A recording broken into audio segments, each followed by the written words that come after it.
Sur Africa 24, l'African Union Journal vous est présenté par Afreximbank.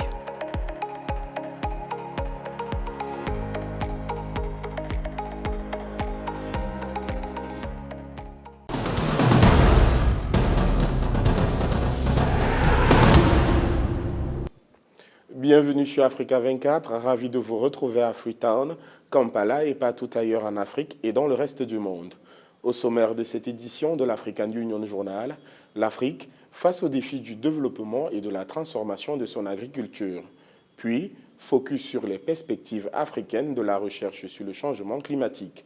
Également dans l'actualité, l'Ouganda devient officiellement le premier pays africain à rejoindre les BRICS en qualité de pays partenaire.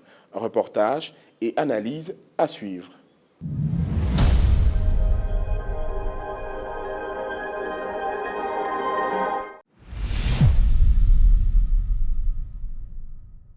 L'Afrique consacre chaque année 35 milliards de dollars à l'importation d'aliments.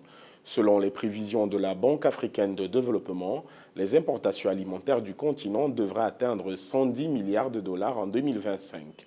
L'Union africaine recommande à ses États membres de consacrer au moins 10% de leur budget annuel à l'agriculture afin de faire face à cette situation et d'assurer l'autosuffisance alimentaire, l'un des défis majeurs du continent. Catherine Gombey, Johnson Djale Chamande. La région de l'Afrique subsaharienne compte plus de 950 millions d'habitants, soit environ 13% de la population mondiale. D'ici à 2050, selon des estimations du FAO, cette part devrait passer à près de 22%, soit 2,1 milliards de personnes, alors que 20,4% de la population africaine souffre de la faim et que 58% d'entre elles est confrontée à l'insécurité alimentaire.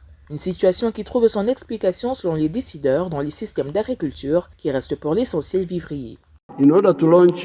Afin de lancer notre agriculture sur la voie de la transformation socio-économique générale, en passant du mode social pré-capitaliste à l'agriculture commerciale moderne, nous avons fait ce qui suit. Premièrement, mobiliser politiquement les gens en les sensibilisant pour qu'ils abandonnent la conception de l'agriculture pour l'estomac au profit de l'agriculture commerciale. Deuxièmement, par le biais de la recherche scientifique, garantir des semences de bonne qualité. Je salue nos scientifiques pour avoir développé une longue liste de semences améliorées.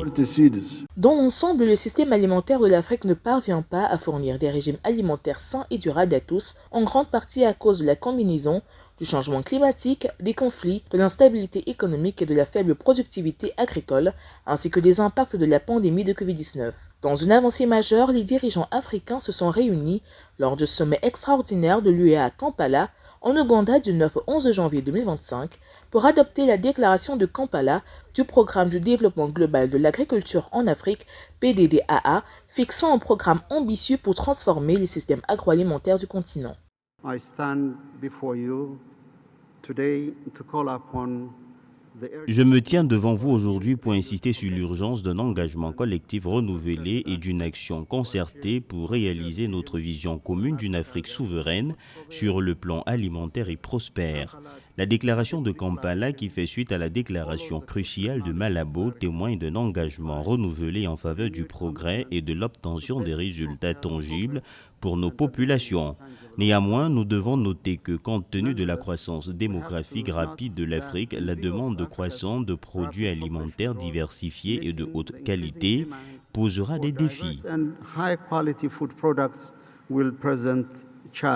Alignée sur la déclaration de Malabo, la nouvelle stratégie et le nouveau plan d'action du PDDAA pour 2026-2035 de l'Union africaine marquent un changement important, le passage d'une approche axée sur la croissance tirée par l'agriculture à une approche plus large des systèmes agroalimentaires. Esta cimeira deve ser vista como uma oportunidade para analisarmos o que foi feito. Ce sommet doit être considéré comme une occasion d'analyser ce qui a été fait jusqu'à présent depuis l'approbation du programme intégré pour le développement en Afrique en 2003, en passant par la déclaration de Maputo et l'approbation de la déclaration de Malabo en 2014. Et ce qu'il reste à faire pour prendre des meilleures décisions afin de corriger les erreurs commises et ainsi tracer les lignes qui nous mèneront à la réalisation du grand objectif d'éliminer la faim, de réduire la pauvreté et de promouvoir la sécurité alimentaire en Afrique.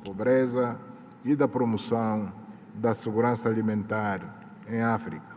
Le développement des systèmes agricoles reste crucial pour assurer l'autosuffisance alimentaire en Afrique selon les experts. Ils appellent à libérer le potentiel agricole du continent afin de progresser vers l'ambition de voir l'Afrique nourrir l'Afrique.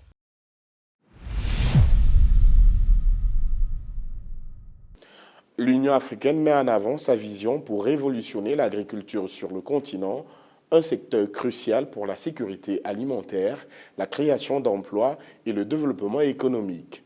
Lors d'une récente conférence, les dirigeants de l'institution panafricaine ont présenté la nouvelle stratégie du programme détaillé de développement de l'agriculture en Afrique qui s'étendra sur la période allant de 2026 à 2035. Ce programme met l'accent sur la sécurité alimentaire, la nutrition, la résilience climatique et la réduction de la dépendance aux importations alimentaires. Cheikh Omar Kamara, Salamata Gueye pour les détails. L'Union africaine a récemment présenté sa vision pour transformer l'agriculture sur le continent avec un accent particulier sur la nouvelle stratégie du programme de développement de l'agriculture en Afrique PDA pour la période 2026-2035. Cette initiative vise à renforcer la sécurité alimentaire, à promouvoir la durabilité et à stimuler le développement économique à travers l'agriculture. Lors d'une conférence tenue à Kampala en Ouganda du 9 au 11 janvier 2025, la Commission de l'Union africaine à l'économie rurale et à l'agriculture a souligné l'importance de cette stratégie dans le contexte actuel des défis alimentaires croissants et des changements climatiques. Nous disposons désormais d'une feuille de route claire, d'une théorie du changement qui trace la voie vers la transformation, d'objectifs stratégiques réalistes et réalisables, d'une large portée politique, améliorant les approches du système alimentaire et d'objectifs qui reflètent les aspirations du continent. Le processus de conception inclusif garantit que le continent est bien préparé à œuvrer pour la vision de transformation de l'agriculture décrite dans l'agenda 2063.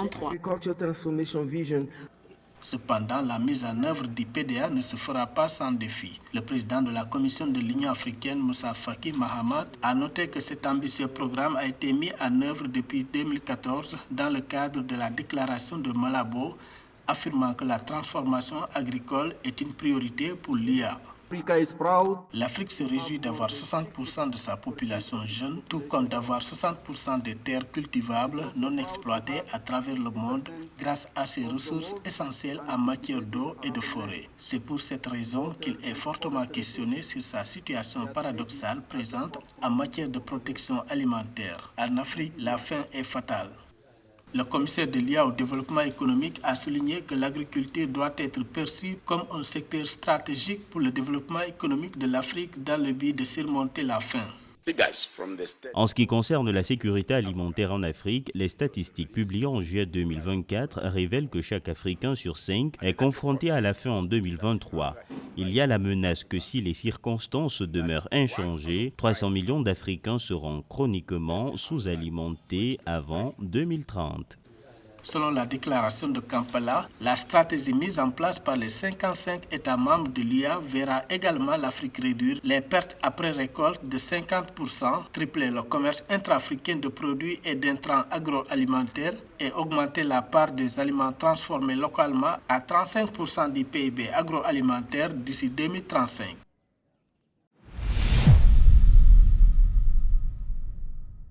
En Afrique de l'Ouest, le Centre de services scientifiques sur le changement climatique et l'utilisation durable des terres Wascal multiplie les initiatives pour réduire les émissions de gaz à effet de serre, améliorer la gestion des ressources et renforcer la résilience des communautés. Ce centre joue un rôle essentiel dans la recherche et le développement des capacités d'adaptation face à l'impact du dérèglement climatique, visant des solutions durables pour les populations de la région. Esther Conan, Renaud Ronsard-Kwasi pour les détails. Le changement climatique constitue un défi de taille pour l'Afrique, requérant une réponse immédiate à l'échelle continentale. En Afrique de l'Ouest, où le Centre de services scientifiques sur le changement climatique et l'utilisation durable des terres, Wascal, est situé, des initiatives innovantes sont mises en place pour faire face à ce phénomène. Ces efforts visent à réduire les émissions de gaz à effet de serre, améliorer la gestion des ressources et renforcer la résilience face aux effets du climat. Wascal, comme vous le savez, apporte des solutions climatiques aux gros problèmes posés par le changement climatique. Et nous le faisons à travers 3 piliers. Nous avons le renforcement des capacités, nous avons la recherche et l'innovation, et nous avons comme 3e pilier la provision des services climatiques et environnementaux.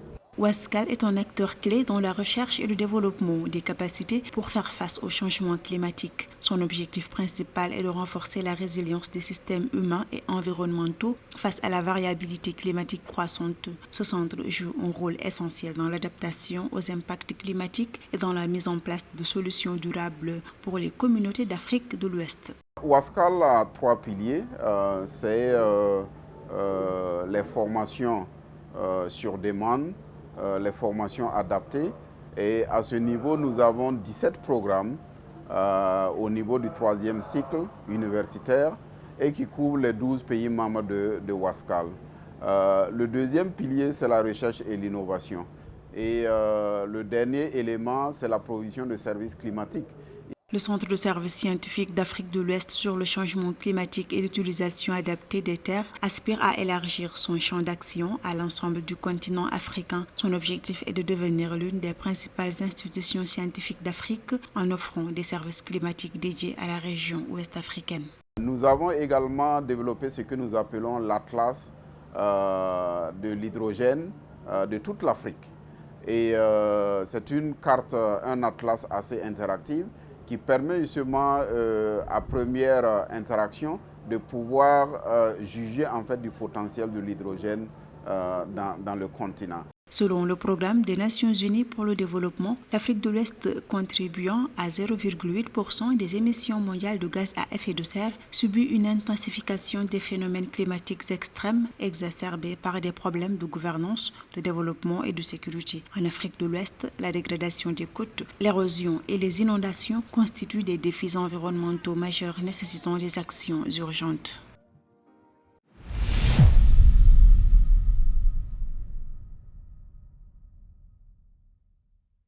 L'actualité dans le reste du continent, c'est aussi l'adoption du plan de travail 2025 du projet de statistique en zone CEMAC, puis report en août 2025 de la 8e édition du championnat d'Afrique des Nations. Enfin, l'Égypte et le Maroc dans le top 5 des écosystèmes innovants les plus dynamiques d'Afrique.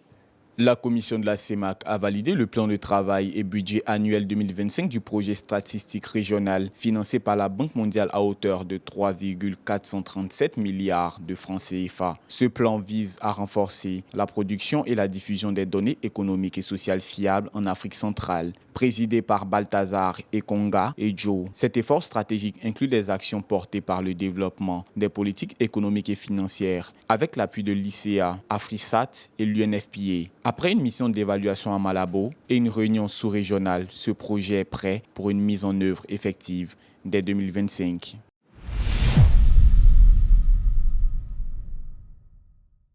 La Confédération africaine de football a annoncé le report du championnat d'Afrique des Nations Total Energy 2024, initialement prévu en février 2025 au Kenya, en Tanzanie et en Ouganda, à août 2025. Cette décision vise à finaliser la modernisation des stades, terrains d'entraînement, hôtels et autres infrastructures nécessaires. Le président de la CAF, Patrice Motsepe, a salué les progrès réalisés par les 3 pays hôtes, tout en soulignant la nécessité de respecter les normes requises pour garantir une compétition réussie. Ce report reflète l'ambition de faire du CHAN 2025 un événement d'excellence.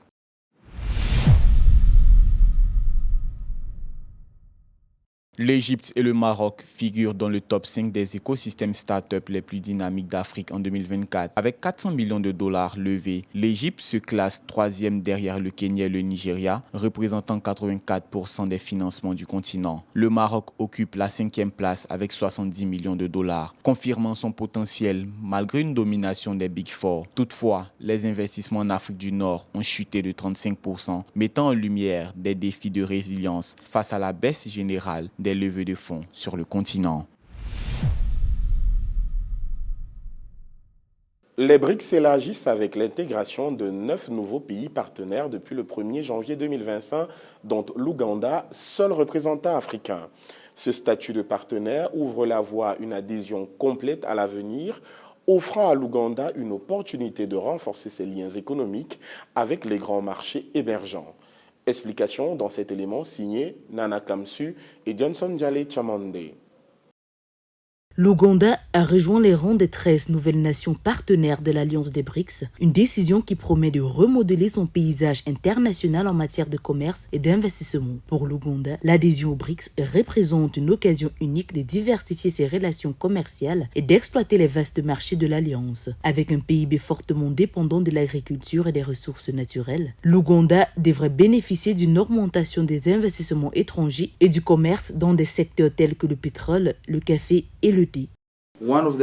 L'un des plus grands défis étant que nous n'obtenons pas suffisamment de financement de l'extérieur et que le gouvernement se résout à emprunter en interne, ce que nous appelons en économie l'inviction. Une fois que l'on emprunte là où les hommes d'affaires empruntent, l'espace devient restreint. Mais une fois que plus d'argent viendra d'ailleurs, nous pouvons faire beaucoup de choses.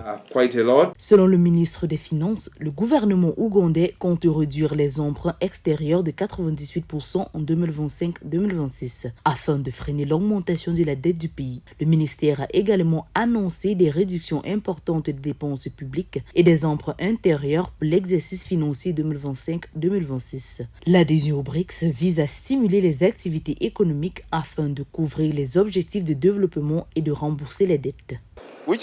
L'Allemagne, qui n'a pas de caféier et qui ne fait que participer à la création de valeur, retire 6,58 milliards de dollars de la création de valeur. Nous disons donc que l'Afrique doit retourner à la planche à dessein, renoncer à l'esclavage des produits de base et se lancer dans la création de valeur ajoutée.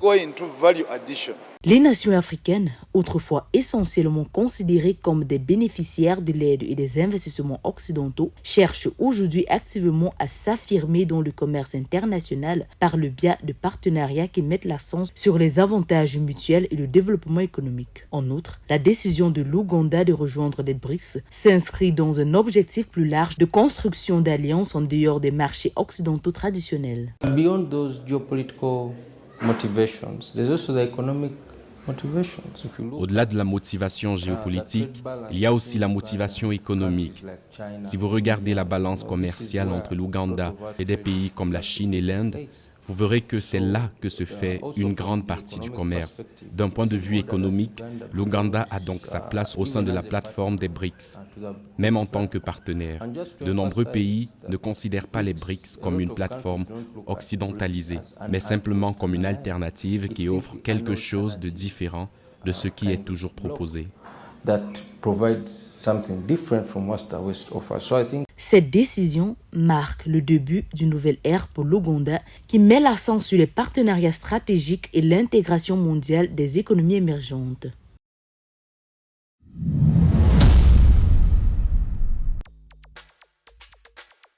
L'Éthiopie va accueillir du 15 au 16 février 2025 la 38e session ordinaire de l'Assemblée de l'Union africaine. La Confédération des chefs d'État et de gouvernement, organe suprême de prise de décision de l'Union africaine, sera précédée par la 46e session ordinaire du Conseil exécutif de l'Union africaine du 12 au 13 février 2025. Le sommet de l'Union africaine de février 2025 permettra à l'institution panafricaine de se doter d'un nouveau vice-président et de nouveaux commissaires.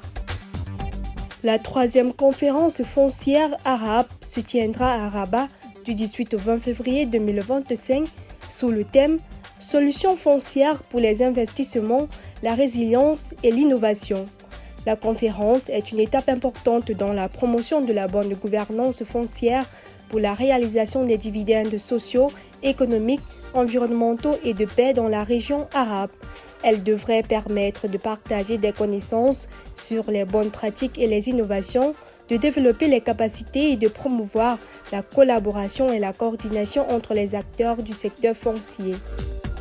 Le 5e sommet annuel Finance in Common se tiendra du 26 au 28 février 2025 à Cape Town, en République d'Afrique du Sud, avec pour thème général « Favoriser les infrastructures et la finance pour une croissance juste et durable ». Dans la perspective de la présidence sud-africaine du G20, le sommet se concentrera sur des enjeux clés de développement tels que les infrastructures pour l'action climatique, l'adaptation et la résilience, la finance inclusive et la transformation numérique. Cet événement sera un sommet de solutions au cours duquel les banques publiques de développement et leurs parties prenantes présenteront des réponses concrètes et à impact positif visant à faire de la durabilité la nouvelle norme de la finance. Place à présent au portrait de cette édition. Depuis sa nomination en février 2022, Valentine Rugwabiza dirige la mission multidimensionnelle des Nations Unies pour la stabilisation en République centrafricaine MINUSCA avec une vision claire et résolue.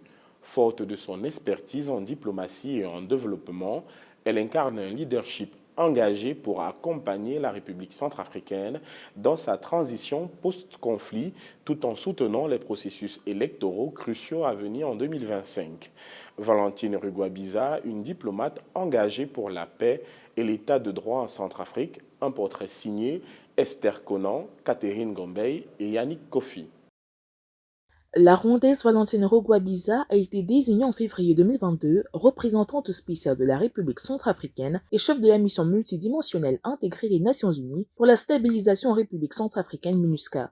Elle succède à Mankeur Ndiaye et prend ainsi les rênes de la mission dans un contexte délicat de post-conflit. Forte de son expérience et de son engagement, elle mène avec détermination les efforts de paix et de sécurité en collaborant étroitement avec les autorités locales, les acteurs internationaux et les organisations de la société civile pour instaurer les bases d'une stabilité durable en Centrafrique. En mon nom personnel, en celui de tous mes collaborateurs et collègues à la MINUSCA, en celui du système des Nations Unies en République centrafricaine, je puis vous assurer, sans aucune équivoque, que les Nations Unies restent aux côtés de la Centrafrique et des Centrafricains.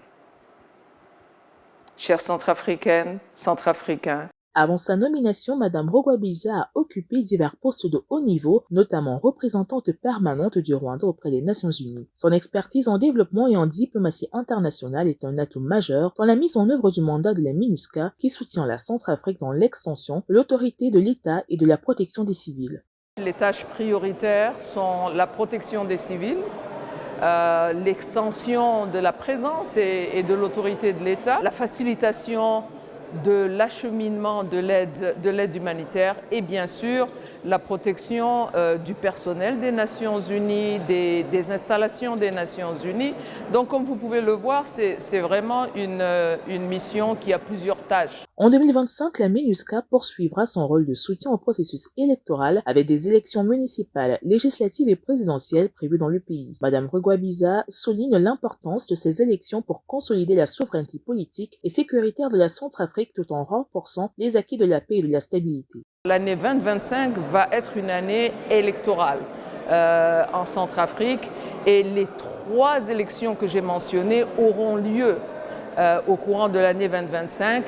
Donc c'est clairement un agenda politique prioritaire pour le gouvernement centrafricain et bien sûr d'autres tâches telles que la réforme du secteur de sécurité. Donc c'est cela ce que nous faisons. Sous la direction de Valentine Rugwabiza, la MINUSCA continue de jouer un rôle clé dans le processus de stabilisation de la République centrafricaine, un rôle déterminant pour un avenir pacifique et prospère pour le pays.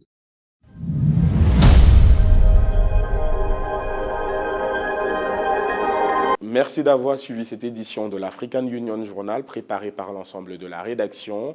Votre fidélité nous honore. Retrouvez toute l'actualité africaine sur le site africa24tv.com, sur l'application MyAfrica24 et sur l'ensemble de nos réseaux sociaux. D'ici à là, prenez soin de vous et de vos proches. Excellente suite de programmes à toutes et à tous sur Africa24.